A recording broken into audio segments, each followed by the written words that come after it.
사도행전 9장에 보면은 그 사도 바울의 회심 이야기가 나옵니다. 참 사도 바울이 그 회심함으로 말미암아서 이제 이방인의 사도가 되어지면서 기독교의 복음이 이제 예루살렘, 유대인이라고 하는 예루살렘 그 지경을 넘어서서 이제 이방인 세계로 확장되어져 가기 시작했습니다. 어쩌면은 그 사도 바울의 회심 사건이 없었다고 하면은 기독교의 복음은 그 유대인이라고 하는 민족적 장벽에 막혀가지고 예루살렘이라고 하는 그 울타리 안에 갇혀서 있다가 소멸되어지는 그런 복음이 혹시 될는지 몰랐습니다. 이제 하나님께서 사마리아와 땅끝까지 이르러 증인이 되리라 말씀하셨는데, 이제 이방인 선교를 위해서 하나님께서 사도 바울을 부르셨습니다. 그런데 여러분, 그 9장 22절 한번 보실까요? 사도행전 9장 22절에 보면은 사도 바울이 그 예수님을 만난 후에 같이 봉독하시겠습니다. 시작. 사울은 힘을 더 얻어 예수를 그리스도라 증언하여 다메섹에 사는 유대인들을 당혹하게 하니라. 여러분 아시다시피 이제 사도 바울이 원래 다메섹으로 이제 달려갈 때는 거기 있는 예수 믿는 사람들을 잡아 죽이려고 다메섹으로 가다가 그 도상에서 이제 예수님을 만나게 된 거잖아요. 도상에서 예수님을 만나고 다메섹에 들어갔다가 이제 하나님께서 아나니아를 통해 가지고 그 닫혀진 눈들을 열려주게 하시고 회복을 시켜 주셨습니다. 그래 가지고 이 사울이라는 사람이 다메섹에서 예수를 그리스도라 증언했다, 그렇게 나오고 있습니다. 사실 이 다메섹에 올 때는 예수 믿는 사람을, 예수를 그리스도라고 고백하는 사람들을 잡아 죽이려고 다메섹으로 달려왔는데, 도중에서 이제 예수님을 만나고 완전 180도 다른 사람이 된 거죠. 그래가지고 예수를 그리스도라 담대하게 증언하기 시작했어요. 그랬더니 누가 당혹했다고요? 다메섹에 사는 유대인들이 당혹하게 되었다. 그럴 수밖에 없겠죠. 다메섹에 살던 유대인들은 지금 우리가 예수 믿는 사람 잡아 죽이겠다고 이제 사울이 뛰어왔는데, 그래서 굉장히 긴장하고 있었는데 이 사람이 중간에서 이제 완전히 예수님 만나가지고 오히려 이 다메섹에서 예수는 그리스도다, 이렇게 이제 증거를 하기 시작했던 겁니다. 그래서 이번에는 이 바울이 이제 다메섹에서 예수가 그리스도라고 증거를 하니까 유태 사람들이, 이제 유대교를 신봉했던 유대인들이 배교한 이 바울을 잡아 죽이려고 그랬어요. 그래서 23절 한번 보세요. 여러 날이 지남에 유대인들이 사울을 죽이려고 공모하더라 그랬죠. 9장 23절입니다. 그럴 수밖에 없죠. 유대교 입장에서는요, 바울이 자기 편에 서서 기독교 믿는 사람들 박해했던 사람인데, 이 사람이 어느 날 갑자기 이제 예수님 만났다고 하면서 예수가 그리스도라고 복음을 증거하니까 유대인들 입장에서는 이 사람 가만히 놔두면 우리 유대교가 무너지겠다. 그래가지고 이제 바울을 잡아 죽이려고 혈안이 되어 있었습니다. 그래서 24절에 보면은 그 유대인들이 이제 바울을 잡으려고 밤낮 성문을 지키고 있었어요. 도망가지 못하도록. 그래서 어떡하죠? 그리스도인들이 이 바울을 밤에 광주리에 담아가지고 도망치도록 피신을 시키죠. 그래서 이제 이 다메섹에서 사도 바울이 다시 예루살렘으로 돌아왔습니다. 그런데 이제 문제는 예루살렘에 있는 기독교인들이 바울을 믿어주질 않는 거예요. 아까는 이제 다메섹에서 예수 믿는 사람들이 너무 당혹스러워하면서 바울을 신뢰하지 않았는데, 결국 이제 밤에 도주해가지고 예루살렘으로 돌아와가지고 이제 사도 바울이 예루살렘에 도착하니까 예루살렘에 있던 사람들이 사도 바울을 믿을 수가 없었던 거죠. 왜냐하면은 예루살렘 떠날 때만 해도 예수 믿는 사람 잡아 죽이겠다고 지금 다메섹까지 달려갔던 사람인데, 중간에 다메섹 도상에서 예수 만났다고 그러고, 그리고 나는 이제 제 180도 다른 사람이 되었다, 나는 그리스도를 증거하는 사람이 됐다, 그렇게 말하지만은 그걸 어떻게 신뢰하겠습니까? 이 사람이 그렇게 이제 혹시라도 거짓말을 하고 예루살렘 교회 안에 깊숙이 들어와 가지고 그리고 어느 순간에 본색을 드러내 가지고 완전히 공격을 해댄다고 하면 아마 예루살렘 교회는 완전히 박살이 날 거예요. 그러니까 이제 예루살렘 교인들이 이 회심했다고 하는 바울을 믿을 수가 없는 겁니다. 또 그 회심 사건 자체가 사실이라 하더라도 다메섹 도상에서 예수 만났다고 하는 것을 인정해 준다 할지라도 이렇게 갑자기 변한 사람이 또 언제 어떤 식으로 변할지 어떻게 알겠습니까? 이런 사람을 여러분 신뢰할 수 있겠습니까? 여러분 같으면은 나 다메섹 도상에서 예수 만났습니다. 예전에는 기독교 핍박하던 사람이지만 이제 나는 예수님 복음 전파하는 사람이 되겠습니다. 그렇게 말한다고 해서 여러분들이 아 그래? 우리 형제구만 이러면서 받아들일 수 있겠습니까? 예루살렘 교회 안에서도 이 사도 바울을 신뢰를 할 수가 없었던 거예요. 그런데 여러분 9장 27절에 보시면은요, 9장 27절 한번 같이 봉독하실까요? 시작. 바나바가 데리고 주께서 그에게 말씀하신 일과 다메섹에서 그가 어떻게 예수의 이름으로 담대히 말하였는지를 전하니라. 아멘. 이 바나바가 여기서 탁 나타납니다. 이 바나바가 이 바울을 데리고 사도들에게 가가지고 그가 길에서 어떻게 예수님을 만났는지, 그리고 예수님을 만난 후에 다메섹에서 어떻게 복음을 전파했는지 이 사실을 사도들에게 다 설명을 해요. 만일에 이 극적인 순간에 만일에 이 바나바가 나서서 이 사도 바울을 사도들에게 소개를 하고 의심하고 있는 그들에게서 의구심을 풀어주지 못했다고 하면요, 아마 초대교회는 처음부터 유대인 교회 공동체하고 이방인 교회 공동체, 이 두 개의 교회가 생겨났을 것입니다. 근데 이제 그 극적인 순간에 사울이 회심하고 나서 이제 어떻게 보면 모든 게 문제가 된 것인데, 이 극적인 순간에 바나바가 사울을 데리고 사도들에게 간 겁니다. 그리고 이 사람이 진짜 예수를 만난 것이고, 그리고 이 사람이 진짜 우리의 형제가 됐다. 이 사람을 믿어달라.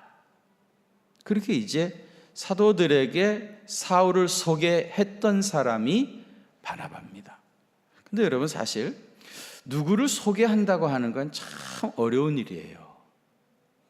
왜냐하면 사실 이 바나바 자신도 사울에 대해서, 이 사람에 대해서 제대로 알지 못하잖아요.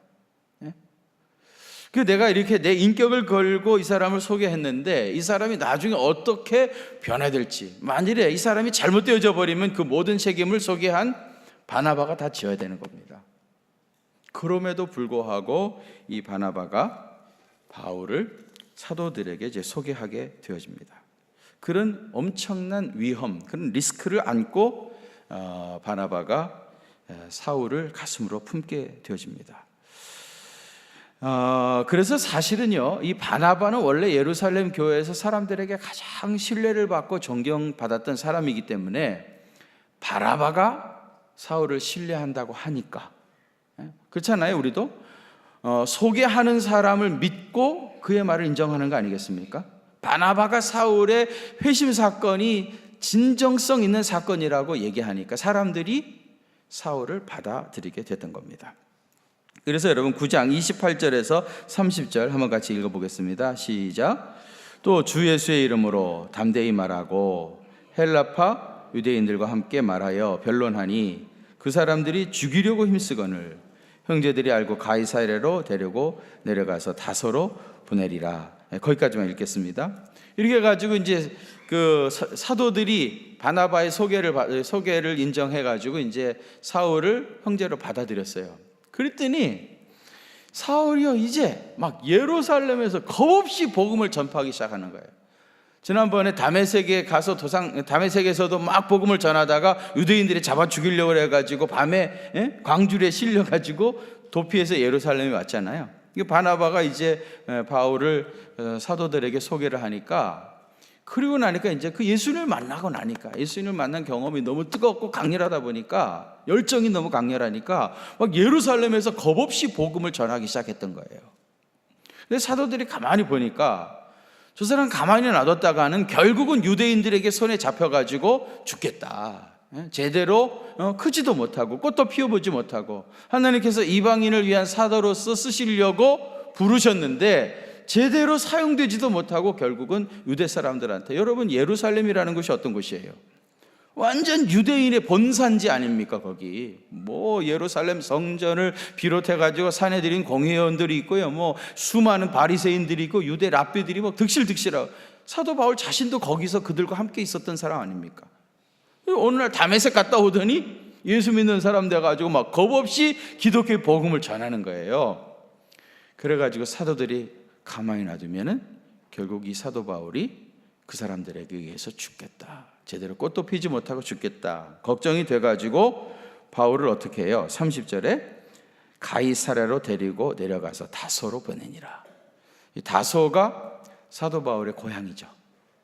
그래서 사도들이 설득해가지고 고향에 내려가서 좀 진중하게 기다리고 있어라. 그래서 이제 사도 바울이 자기 고향 길리기아 다소로 가게 되어져요. 그리고 나서 이제 그 스데반이 그 순교 당한 이후로 기독교에 대한 막 박해가 시작되었잖아요. 그래가지고 그 유대인들이 그 박해를 피해 가지고 막 멀리로 도망치기 시작했습니다. 그 11장 20절에 한번 보시면은요. 11장 20절에 보면은 거기 보시면은 예루살렘 교회가 이 사람들의 소문을 듣고 바나바를 안디옥까지 보냈다. 이게 무슨 얘기냐 하면은요, 이제 그 박해를 피해 가지고 그 유대인들이 뭐 흩어지기 시작했던 겁니다. 어떻게 보면 예루살렘에 핍박이 딱 임하니까요, 그 피가 튀어나가기 시작한 거예요. 그래가지고 이제 복음이 갑자기 예루살렘 울타리에서 벗어나가지고 막 이방 세계로, 헬라 세계로 막 퍼져나기 시작했는데 어디까지 갔다고요? 어디까지? 20절에 구브로와 구레네 사람 또 안디옥까지 이르렀다. 안디옥까지 예수 믿는 사람들이 거기까지 도망가서 거기서 신앙생활을 했던 겁니다. 이 안디옥은요, 예루살렘에서 북쪽으로 쭉 올라가서 약 480km 정도 올라간 곳입니다. 지중해에서 한 30km 떨어져 있는 그런 도시인데요, 이 안디옥은 원래 주전 300년경에 알렉산더 대제의 장군 중에 한 사람인 셀레우커스 니카토르라고 하는 사람이 이 도시를 건설하고 자기 아버지의 이름을 따가지고 안디옥이라 그렇게 이름을 붙였어요. 이 안디옥은요, 그때 당시에 굉장히 중요한 도시였다고 그래요. 이 도시를 건설했던 셀레우코스가요, 이 도시 입주하면 다 시민권을 주겠다. 그러면서 이제 도시를 재건한 다음에 문을 활짝 열었습니다. 그래가지고 사람들이 이제 이 안디옥으로 모여들기 시작했는데 그때 당시에 50만 명이나 되는 큰 도시였다고 합니다. 이 안디옥에 뭐 많은 유대인들도 있었고요, 페르시아인들, 인디아 사람, 인도 사람, 심지어는 중국 사람까지 와서 이 안디옥에서 살고 있었고요. 이미 그때 당시 이제 국제적인 도시였고요. 이 안디옥에 붙여졌던 별명이 이제 동방의 여왕이라고 하는 그 별명이 붙여졌다고 합니다. 주후 64년에 폼페이 장군이 이제 로마의 폼페이 장군이 이 지역을 점령하면서 이제 로마의 흡수가 되어지면서 이 안디옥이 수리아 지방의 수도가 되어집니다. 그래서 당시에 제일 큰 도시가 로마였고요. 그 다음이 알렉산드리아, 그 다음에 이제 세 번째 도시가 이 안디옥입니다. 수리아 안디옥, 수리아의 수도였기 때문에 수리아 안디옥이라. 터키에 가면 비시디아 안디옥이 또 있거든요. 그래서 구별하기 위해서 수리아 안디옥이라 이제 그렇게 얘기를 하는데 당시에 굉장히 큰 도시였습니다. 근데 예루살렘에서 핍박을 피해 가지고 도망갔던 사람들이 이 안디옥에 교회를 세운 거예요. 이제 안디옥 교회가 굉장히 복음에 흥한 역사가 나타났습니다. 그런데 여러분, 오늘 그 13장 26절에 보시면은요, 13장 26절에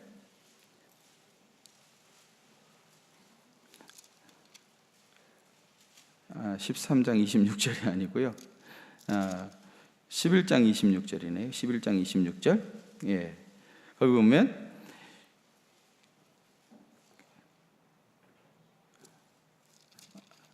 아니죠. 죄송합니다.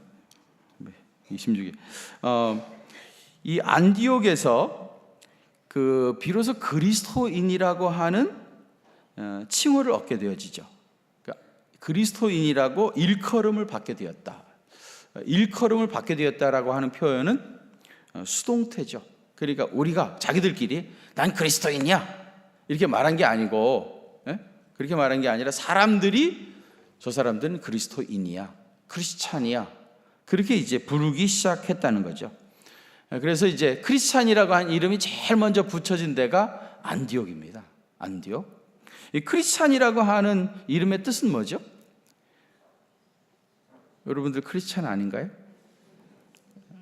여기 크리스찬 아닌 분들만 계시나? 크리스찬이라는 이름의 뜻이 뭐예요? 그리스도에게 속한 사람. 그리스도에게 속한 사람. 사람들이 보면서 저 그리스도에게 속한 사람이야. 근데 이 크리스찬이라고 하는 이름이요, 처음부터 좋은 이미지로 그렇게 사용됐던 건 아니랍니다. 우리식으로 얘기하면 예수 열심히 믿으면 뭐라고 그러죠? 예수쟁이 그러잖아요. 예수쟁이 그러면 별로 이미지가 좋은 건 아니죠. 좀 폄하하는 말인데, 그리스도에게 속한 예수쟁이 꼭 그런 느낌으로, 어감으로 크리스찬, 저놈들은 크리스찬들이야, 예수에게 속한 것들이야, 이런 식으로 이제 부르기 시작했던 겁니다. 근데 이제 안디옥에서 이렇게 예수 믿는 사람들이 생겨나고 안디옥 교회가 이제 흥황하게 되어진 이 소식을요, 예루살렘 교회가 듣게 됐습니다. 예루살렘 교회가 듣고 이 안디옥에 누구를 파송하는가 하면은 바나바를 파송을 해요. 바나바를. 그래가지고 이 바나바가요, 이 안디옥 교회에 가는데, 거기 가가지고 길리기아 다소, 더 안디옥에서 더 올라가면 이제 그 터키가 나오죠. 소아시아. 거기 사도 바울의 고향인 다소에 가가지고 사도 바울을 데리고, 그리고 안디옥으로 내려오게 되어져요. 그래서 아까 얘기한 대로 예루살렘 교회에서 사도 바울이 너무 열심히 복음 전하니까 이렇게 가만히 놔두면은 바울이 꽃도 피기 전에 죽겠다 해가지고 고향으로 보냈는데, 그리고 사실은 예루살렘 교회는 이 사도 바울이라는 사람을 잊어버린 거죠. 그리고 시간이 상당히 많이 흘렀습니다. 어떤 사람은 7년이 흘렀다, 어떤 사람은 13년이 흘렀다. 상당히 오랜 시간이 흘러갔습니다. 그 사이에 이제 박해가 일어나가지고 사람들이 흩어지기 시작했고, 안디옥에 이런 교회가 생겨나게 됐고, 크리스찬이라고 하는 이름을 얻게 되었고요. 그래서 예루살렘 교회가 바나바를 안디옥 교회에 보낸 겁니다. 그리고 사실은 사도 바울을 사람들이 다 잊어버리고 있었던 거예요. 그런데 이 바나바가 안디옥 교회를 가면서 길리기아 다소까지 찾아가서 지하에 숨어있던 사도 바울을 데리고 어디로 가요? 안디옥 교회로 간 겁니다. 안디옥 교회로. 그래가지고 오늘 본문에 보니까 이 바울과 바나바가 안디옥 교회에서 1년 동안 같이 사역을 했다고 그러죠. 만일에 여러분, 이 바나바가 이 사울을, 길리기아 다소 자기 고향에 가 있었던 사울을 기억하고 찾아서 안디옥 교회로 오지 않았으면, 사도 바울은 다메섹 도상에서 예수님을 만났고 예수님을 영접하고 변화됐긴 했지만은 이방인을 위한 사도로서 귀하게 쓰임받을 수 없었을 거예요. 그리고 말았을 겁니다. 근데 이제 사도 바울이 거기까지 가서 바울을 데리고 안디옥에 오게 되어져요. 그래가지고 이제 바울과 함께 바나바와 이 사울이 안디옥에서 이제 사역을 하게 되어지죠. 그리고 이제 13장 1절에 가게 되어지면은 안디옥 교회에 있었던 선지자들과 교사 명단이 쭉 나와요. 거기 보면은 제일 첫 번째가 누구예요? 바나바죠. 여러분, 이 사도행전에서 이 역사적인 기록들은요, 이름의 순서들이 굉장히 중요합니다. 바나바가 제일 먼저 나온다는 말은 안디옥 교회에서 가장 대표적인 선지자가 바나바였다, 그 말입니다. 1등, 서열 1번입니다. 제일 먼저 나온 사람이 바나바. 그 다음에 두 번째는 뭐예요? 니게르라 하는 시므온, 흑인이었던 시므온이 있고요. 두 번째. 세 번째, 구레네 사람 루기오, 루기오라는 사람. 네 번째는 뭐죠? 분봉왕 헤롯의 젖동생 마나엔. 헤롯의 젖동생. 헤롯이 예수님을 십자가에 못 박았던 사람이잖아요, 그죠? 그런데 그의 동생 마나헨이 예수 믿는 사람이 되어가지고 이 안디옥 교회의 선지자로서, 교사로서 사역을 하고 있었어요. 그 다음에 누구예요? 사울. 다메섹 도상에서 예수님을 만났던 사울, 나중에 바울 된 사람이죠. 이런 선지자들이 있었던 겁니다. 이 사람들 가운데 안디옥 교회가 최초로 이제 소아시아에 선교사를 파송하는데, 그래서 안디옥 교회는 선교사를 파송하는 교회다, 이제 그렇게 얘기하죠. 선교하는 교회. 왜냐하면 최초의, 역사의 최초로 선교사를 파송한 교회가 수리아 안디옥 교회입니다. 그때 누구하고 누구를 선교사로 파송하죠? 바나바와 사울을. 그래서 바나바와 사울을 이제 소아시아로 선교사로 파송을 합니다. 그래서 이제 바울의 1차 전도 여행은 바나바와 바울이 이제 구브로 섬을 거쳐가지고 소아시아에 가서 복음을 전파하게 되어집니다. 그러니까 여러분, 잠깐 제가 그 이제 바나바와 사울의 이야기를 쭉 말씀을 드렸는데, 바나바가 없었으면은 사도 바울은 역사상 존재할 수가 사실은 없었습니다. 바나바 때문에 사도 바울이 세워진 것이죠. 저는 오늘 남선교 헌신 예배를 드리면서 바나바와 같은 사역자라고 하는 제목으로 지금 말씀을 드리는데, 우리 남선교 회원들은 여기 이 바나바와 같은 인물이 되어야 된다, 그런 생각을 하게 됐습니다. 이 바나바는요, 한마디로 얘기하면은 다른 사람을 세우는 자예요. 다른 사람을 세우는 자. 우리 남선교 회원들은 이 바나바와 같이 다른 사람을 세우는 그런 역할들, 그런 일들을 잘 해줘야 돼요.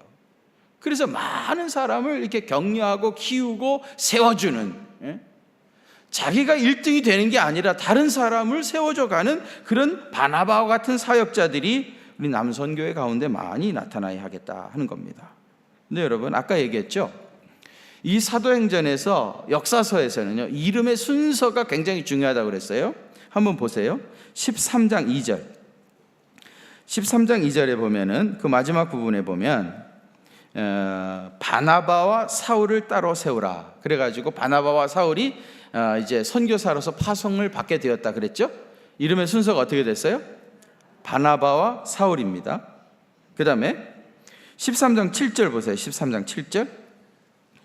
거기 보면 그가 총독 서기오 바울과 함께, 서기오 바울은 사울 얘기하는 거 아닙니다. 서기오 바울과 함께 있으니 서기오 바울은 지혜 있는 사람이라. 그 다음에 이름이 뭐예요?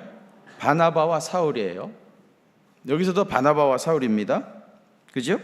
그 다음에 13장 13절 보세요. 13장 13절, 비시디아 안디옥에서 사역할 때 이야기인데, 거기서 보면 바울과 및 동행하는 사람이라. 이름의 순서가 갑자기 조금 바뀌었죠. 여태까지 계속 바나바와 사울, 바나바와 사울 하다가 13절로 넘어가면서 바울과 및 동행하는 사람 누구겠어요? 바나바죠. 바나바. 그죠? 예. 이름을 그렇게 표기를 했습니다. 그 다음에 13장 46절 보세요. 13장 46절. 거기서 보면 바울과 바나바 이렇게 됐어요. 이름 순서가 완전히 바뀌었죠. 이제 바나바와 사울, 바나바와 사울 그러다가 바울과 동행한 사람 그러다가 이번에는 아예 이제 바울과 바나바, 이름 순서가 완전히 바뀌어 버렸습니다. 그 다음에 13장 50절 보세요. 13장 50절. 거기도 보면 유력자들을 선동하여 누구와? 바울과 바나바를 박해했다. 그러니까 1차 전도 여행을 떠날 때는 분명히 바나바와 사울이었는데, 그죠? 그런데 비시디 안디옥을 거쳐가면서 이름의 순서가 바울과 바나바로 바뀌어버린 겁니다. 이것에 대해서 노골적으로 불만을 표시한 사람이 있었죠. 바나바의 생질이었던 마가 요한입니다. 마가 요한이 처음에 떠날 때만 해도 우리 삼촌 바나바가 이 선교팀의 팀장이었는데 중간에 어느 순간에 팀장이 바뀌어버린 거예요. 바울과 바나바 이런 식으로 바뀌어버린 겁니다. 그래서 노골적으로 불만을 표시하고 자기 집으로 돌아가 버렸어요. 그죠? 마가 요한이 돌아가 버렸습니다. 그래가지고 2차 전도 여행을 떠날 때에 그때 이제 바나바와 바울이 갈등을 하죠. 이 마가 요한을 바나바는 데리고 가자 그러고 바울은 안 된다 그러고, 그래가지고 결국은 2차 전도 여행을 떠날 때는 바나바는 자기 조카 마가 요한을 데리고 구브로 섬으로 가고 바울은 실라와 함께 2차 전도 여행을 떠나게 되어져요.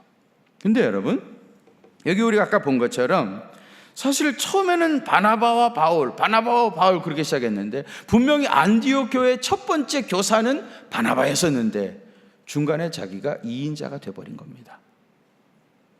그런데 바나바 자신은 그거를 문제시 삼지 않아요. 어린 조카 마가 요한은 그것 때문에 기분이 나빠가지고 자기 집으로 되돌아가 버렸지만은 바나바는 그거를 문제시 삼지 않아요. 왜요? 바울을 세우기 위해서. 바나바가 위대하다는 게 그런 겁니다, 여러분. 자기는 두 번째 자리로 물러앉고 다른 사람을 세우는 사람, 이 사람이 진짜 위대한 사람이에요. 사람들이 그러잖아요. 우리 뭐 남선교도 그렇고 여선교회도 그렇고 자기가 회장할 때는 열심히 해요. 그죠? 회장 시켜주면 열심히 해. 그런데 물러나면 안 해. 부회장일 때도 안 해. 자기가 주인공이 되면 열심히 하려고 그래요. 그런데 여러분, 진짜 하나님이 쓰시는 사람은 여기 바나바처럼 다른 사람을 세워주고 다른 사람을 돕는 사람입니다. 우리 예수 믿는 사람은 이 바나바와 같이 다른 사람하고 협력할 줄 아는 사람이 돼야 돼요. 나 혼자 자기가 주인공 돼가지고요, 자기 혼자서 제못에 젖어가지고 일을 하는 것이 아니라 늘 다른 사람을 세워주고 다른 사람과 협력하고 손을 내면서 함께 일할 줄 아는 사람, 이런 사람이 성숙한 사람이에요. 뭐 그런 말 있잖아요. 우리나라 사람들 개인적으로 보면 다 똑똑한데 전체적으로 보면 한강의 모래알과 같이 뭉치질 못한다고. 왜 그러겠어요? 다 자기가 회장만 하겠다는 거예요. 자기가 다 대통령만 하겠다는 거예요. 제가 이제 오랜만에 한국에 돌아와가지고 처음으로 이제 투표를 하게 됐잖아요. 여러분들 주민등록증 받는다는 거 굉장한 감동입니다. 제가 그 주민등록증을 이제 새로 받아가지고 이번에 이제 투표를 하는데 갈등이 많아요. 이거 어디다 찍긴 찍어야 되는데 안 찍을 수는 없잖아요. 목사가 선거도 안 하면 되겠습니까? 하긴 해야 되는데 고민이 많아요. 그래서 제가 우리 부목사님 한 분한테 목사님이 결정해서 나한테 알려주세요. 시키는 대로 하겠습니다. 그렇게 얘기를 해놓고도 그래도 도대체 어떤 멘탈리티를 가지고 있는가, 어떤 인격을 가지고 있는가, 말하는 것이라도 한번 들어봐야 되겠다. 그렇게 생각하고 이번에 토론하는 거를 한 2번 정도, 자세히 다는 못 보고요, 2번 정도 조금 봤는데 참 실망이 많았어요. 실망이 참 많이 되더라고요. 그 좀 다 같이 정치하겠다는 사람들이고요 말이죠. 그런데 자꾸 네거티브라 그러나요? 뭐 실수한 이야기, 뭐 이미 다 지난 얘기, 그런 거 자꾸 해가지고 무슨 발전이 있겠어요? 과연 이 나라를 어떻게 이끌어갈 건가? 어떻게 우리가 협력을 해가지고 이런 기회에 한번 정말 우리 민족의 미래를 생각하면서 네가 대통령 되든지 내가 대통령 되든지 말이지, 그게 뭐가 중요하냐? 어차피 누군가가 한 사람이 할 건데, 예? 정말 우리 민족의 장래와 미래를 생각하면서 이제부터라도 바르게 벽돌 한 장 한 장씩 쌓아가자 하면서 그런 정말 나라를 향한 사랑이나 우리 민족에 대한 미래를 염려하는 마음이라 이런 것들은 거의 안 느껴지고요. 자기가 대통령 돼야 된다는 거예요, 무조건. 응? 그 중에 이런 얘기해도 되는지 모르겠는데 심상정 씨 있잖아요. 심상정.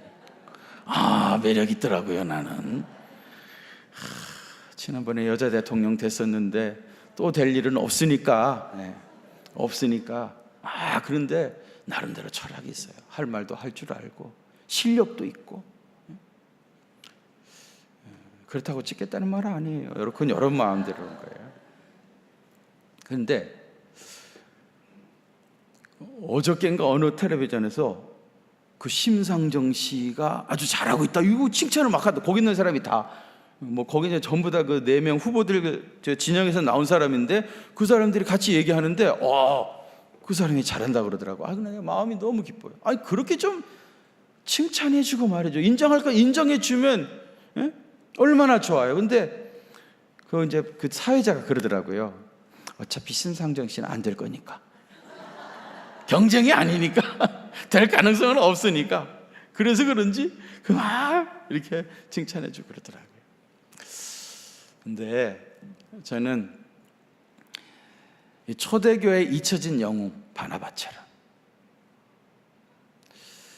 참 사도 바울이 자기 고향에 돌아가가지고 제하에 오랜 기간 동안 묻혀서 살고 있었는데 그 사람을 잊지 아니하고 예루살렘에서도 자기 인격과 자기의 이름을 걸고 그 사람을 예루살렘 교회 사도들에게 초대하고, 안디옥 교회에 가면서 그 사람을 불러다가 일부러 안디옥 교회에 가서 같이 사역을 하고, 그리고 함께 1차 전도 여행을 떠나가지고 중간에서 그에게 모든 고난과 1인자의 자리에 다 물러주고 자기는 2번째 자리에 물러 앉을 수 있는 자신감, 그런 당당함, 이런 사람이 진짜 멋있는 거 아니에요?